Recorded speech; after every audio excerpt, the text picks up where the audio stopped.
చేస్తున్నాడు. చాలా చిత్రం ఏంటంటే మీ అందరికీ కూడా వివరిస్తా. వైఎస్ఆర్ కాంగ్రెస్ పార్టీ 2019లో అధికారంలోకి వచ్చింది. అప్పుడు అధికారంలోకి వచ్చినప్పుడు చంద్రబాబు నాయుడు గారు తెలుగుదేశం పార్టీకి వచ్చినటువంటి ఓట్ షేర్ ఎంత అంటే 39.17తో వాళ్ళు 23 సీట్లు గెలుచుకున్నారు. మొన్న 19లో జగన్మోహన్ రెడ్డి గారు ముఖ్యమంత్రి అయినటువంటి సందర్భంలో మొన్న జరిగిన ఎన్నికల్లో ఆ లెక్క కూడా చెప్తా 39.137. అప్పుడు 17, ఇప్పుడు 37. అప్పటికన్నా తెలుగుదేశం పార్టీకి వచ్చినటువంటి ఓట్ షేర్ కన్నా 23 సీట్లు గెలుచుకున్నప్పుడు తెలుగుదేశం పార్టీకి వచ్చిన ఓట్ షేర్ కన్నా 11 సీట్లు గెలుచుకున్నటువంటి జగన్మోహన్ రెడ్డి గారికి వచ్చిన ఓట్ షేర్ 0.2 ఎక్కువ. ఇది మీరు గమనించాలి. ఇది చంద్రబాబు బాగా తెలుసు.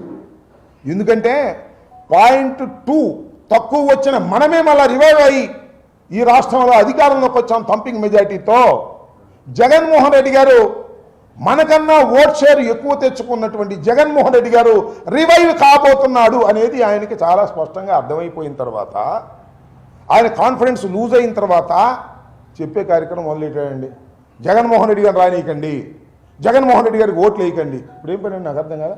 ఇప్పుడు ఎలక్షన్లు ఉన్నాయి, ఇంకెన్నాళ్ళకు ఉన్నాయి ఎలక్షన్లు? 3 సంవత్సరాల పైచిలుకుంది.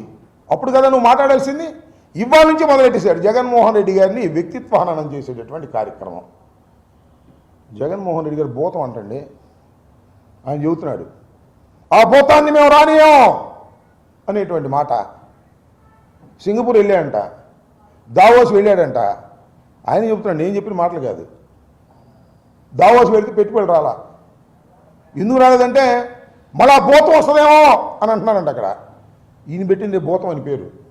భూతం మళ్ళీ వస్తుందేమో, జగన్మోహన్ రెడ్డి గారు మళ్ళీ వస్తాడేమో అని అంటున్నారంట. అక్కడ సింగపూర్ వెళ్ళాయంట, వాళ్ళు కూడా అంతేనంట. మళ్ళీ జగన్మోహన్ రెడ్డి గారు భూతం వస్తాడేమో మేము రామంటున్నారంట.